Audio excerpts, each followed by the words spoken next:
everybody, Micheline from Micheline Makes here with yet another vlog. There's really not much to tell you at the moment. Those of you who watched my Instagram and those of you who watched the end of the vlog on was it on Pattern Trace? The end of the last vlog I've just done, you will have read that Izzy died. And little Izzy, the black cat, she died in my arms, so to speak, bless her. Her little ladyship was crying a bit during the day, but to me it was no more than she normally does, but she was sleeping a bit.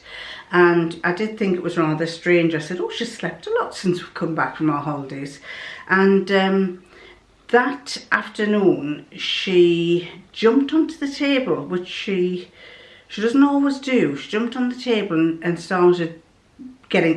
was starting to vomit. So I quickly whisked her up into my arms, and what I usually do is I quickly run out and put her outside so she's not sick on the table or on any furniture.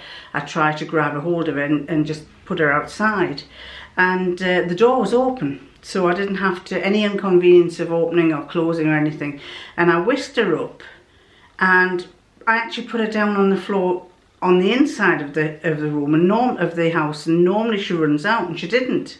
So I picked her up again, and she just went there, just flopped, completely flopped in my arms. And I thought, this is not on, this is not on. And so when I looked at her, I held her up, and I'm looking, and I'm going, Izzy, Izzy, Izzy, and I started tapping her butt underneath, trying to tap it like you would do with a heart. I'm going, come on, Izzy, come on, Izzy. And I could see she'd either passed out or was gone. And I'm tapping her heart, and I'm going, come on, Izzy, come on, Izzy, come on, breathe. And then she went, and I thought, oh, she's starting to breathe, and she went, and then just completely flaked, and her eyes glazed over, and I knew there that she was dead. I knew she'd died, and I kept trying her, and I'm thinking, well, there's no point in me rushing up to the vets who were just in the middle of the village, because she was dead. I knew she was dead. I've had experience with it before. She was dead. So I realised she was gone, and I thought, what am I going to do? I knew what I was going to do. I thought, well, we're going to have to bury her. But I laid her in a little sleeping position, like the little circular cat position. I tucked her head in with her arms, and I brought her leg and her tail round and got her all wrapped up all nicely. And then I thought, well, the annoying thing was, just the day before, I'd got rid of all my shoe boxes. But that morning, a pair of boots came. Don't tell him. But a pair of boots from Hot Air Boots came, the one on offer. And so I thought, oh, right, I'm going to have to use that box. But I didn't want to just put her into a box. So I went into my shed, my she shed, and I got this piece of fabric. And I laid her on the piece of fabric. It was actually a piece of fabric, leftover fabric that I had from a dress that I'd made. And I think it was one of the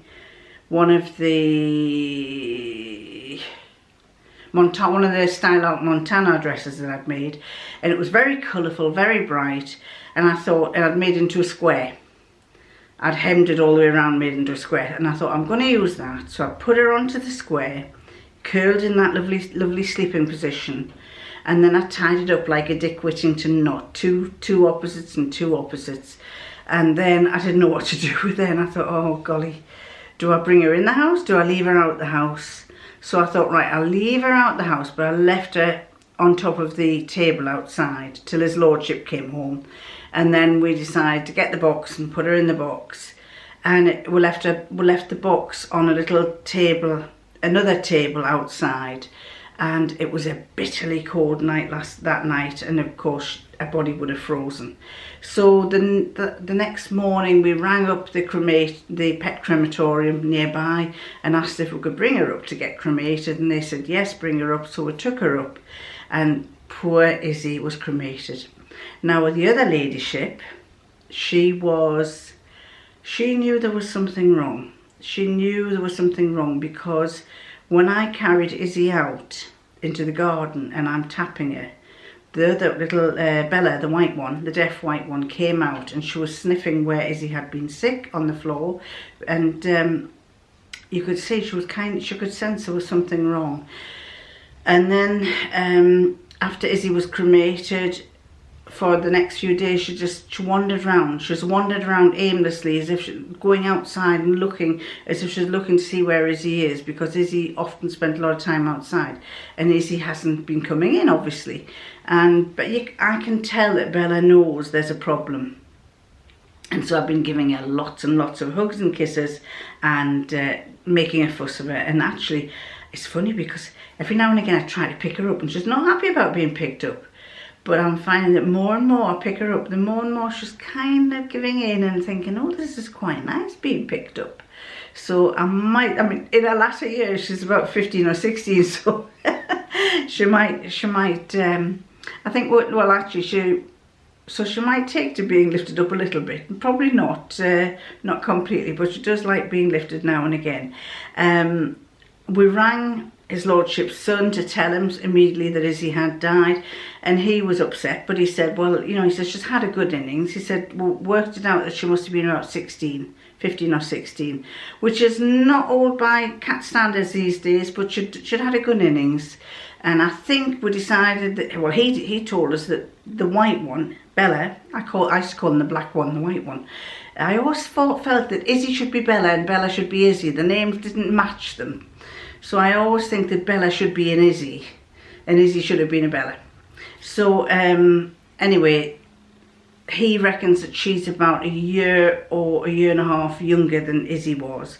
So she must be about 14 and a half possibly. So we only have one cat now, and she's being fussed on. Don't worry, she is being fussed left, right and centre. I've spent a lot of time in the room with her, having a cuddle with her, chatting to her, cuddling her, kissing her, stroking her under here, and she doesn't like it after a while. She goes, but she'll come back for some more. So I don't know if that's to do with her hearing and the balance, and maybe doing that makes it really hurt and she can't stand it, but she wants more. Anyway, that is the tale of Izzy, who is now sadly gone. So you won't have a noisy little girl chatting to you anymore. Now, what else do I want to tell you? The pattern trace vlog that I did went down very well. A lot of you said you were very impressed with what the tools were. Pattern Trace have told me to offer you 10% discount if you buy from them. Just use the name Micheline Makes, where the voucher code is, put the name Micheline Makes, and that is valid until, now I'm not going to say what until because I can't remember, but it's until that date. It's going to be valid till that date, which is quite a way away. I apologise to those of you who've emailed me over the weeks and months. Brandy Samuels, hi Brandy, I just emailed you yesterday. You emailed me to wish me Happy New Year at the beginning of January, and I completely forgot to reply to you. We've been so busy tidying up, sorting things out. So I have replied to you, and Brandy was telling me that she's made some clothes. And I'm going to put up the pictures of the clothes that she's made because they look really nice. So Pat was telling me that she made some aprons.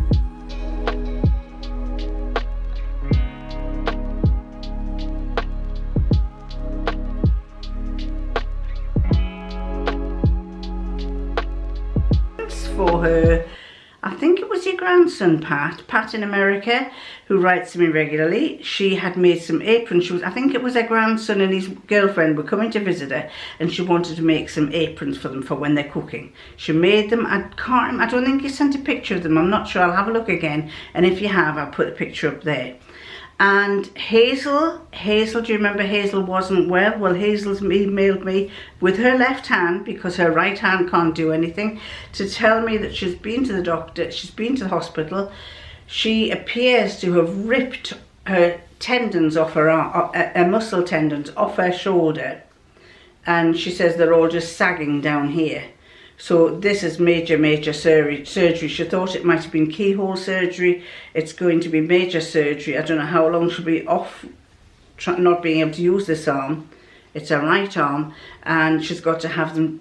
They've got to make some attempt to fasten them back to her shoulder. How they do it, I do not know. But it sounds really as if it's going to be some major operation that poor Hazel's got to put up with. So Hazel, keep that left hand going. Keep your pecker up, as they say in Cockney land. Keep your pecker up. Keep your pecker up, and don't let the buggers grind you down. That's what they say in our part of the world. Don't let the buggers grind you down. Don't let the buggers grind you down. And who else has written to me? Sue Knuckles. Sue Knuckles has been in hospital with abdominal surgery, and Sue keeps sending me all these emails with links to things, and I try to read them as many as I can, but I'm so busy I don't. But Sue, you did say if you don't want me to send them, don't send them. Yes, keep sending them, I don't mind. Now and again I get a chance to look at them all. But Sue has been making rope bowls, and I'll send you to a link here. Or will I put a link there? I'll put a link up there to the little vlog that she's done to show you how she makes her rope bowls. You might be interested in seeing how she makes them. And what else do I want to say? Well, I haven't done much in the way of sewing. I've done something, but it's bitty. I was going to start doing a quilt, and I've got five ideas for quilts that I printed off, and I kept thinking, because my shed is in such disorganisation, I thought, well, I'll do something that just needs little scraps of fabric, which I started doing, and then I thought, I can't be bothered. I can't be bothered. I will be bothered eventually, but I can't be bothered at the moment. So then I've turned to something else, which I'm going to show you, because that's something else I already did at the start of the new year, and I liked it so much that I wanted to do another something else, which I will show you when that second something else is finished, and I'll show you both the something else's. Now that's intriguing you, isn't it? Suffice to say, it's not for me. It's a piece of furniture. Or would you call it a piece of furniture? You could call it a piece of furniture, but it's not really a piece of furniture. That's even more confusing. Anyway, I think I've got a couple of quick questions. I'm not going to stay on too long because I've got to get this uploaded. I was going to be on more often, and I haven't succeeded in doing so. So I'm going to answer some quick questions that you've asked me. I've had to put the light on because in between the last recording and now, my daughter's been on the phone, and she's been on the phone for about the best part of an hour. As daughters do. Anyway, questions. When I was filming one of my videos, I'll get myself where I've got the light there, that's better.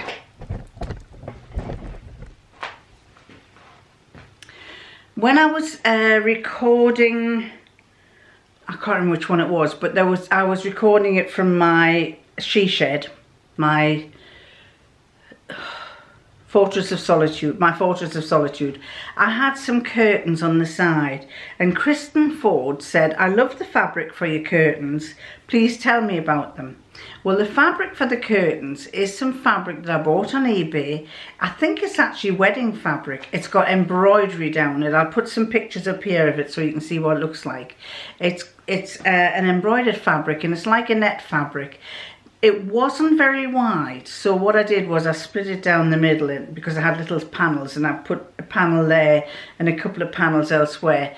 It's not a very wide fabric. You can get it with white and embroidery stitches on, or black, and I'll show you an example of both of them. So I can't remember, I think it was on eBay, and it was classed as wedding fabric, but you can't buy it in full length. You have to buy, say, a 2 metre length or a 1 metre length. And I think I got a 1.5 metre length. So I had bought some on eBay, and I split it down the middle and tried to make it fit the shape of the width of the window, because it's a narrow window. And I've got it also on the doors, so then 2 narrow French window type doors. Karen Lowe's was talking about the Ernest Wright scissors, which a lot of you said you loved, and a lot of you said you already had them. And she said, did you notice whether they cut right up to the pointed end? And yes, they do. I was actually trying tiny little 1/4 inch snips, Karen, and they were doing 1/4 inch snips. Do that with some of the other scissors and you can't get it to do a 1/4 inch snip. A 1/4 inch is about 3 millimeters, and it was doing that, a little 3 millimeter snip. So I was really pleased with that. Marjorie Bell made a mention about the waistcoat that I made. Do you remember I was trying some clothes on that I'd made? One of them was a grey waistcoat. That wasn't like a toile. And she said, if I can make one suggestion on your waistcoat, I couldn't help but notice that the material was gaping here. Gaping and forming a dart on the armhole, on that area. Could it be that it was sticking to the top that was underneath? If not, I'd suggest altering the pattern to put a bust dart in before sewing it again. Then it would follow your curves in a better way. Just my 2 cents, of course, and I like getting 2 cents, Marjorie. So don't feel, anyone who makes a comment about something that I made, please do, because we all need to know what you think and we all need to give answers and everything. So that one, what I did was I tried it on again, and I thought, it was a good while afterwards I tried it on. That, for me, it wasn't so much that it was gaping there as that it was off my shoulder, and it was a little bit, I did feel it was a little bit wide all the way down. So what I did was, I'll go and show you. Here it is. This is the waistcoat. I felt that it was just too, it was hanging off my shoulders too much here. So what I decided to do was to take it in. I took about 1.5 inches off, 30mm, and I tapered it down to the side.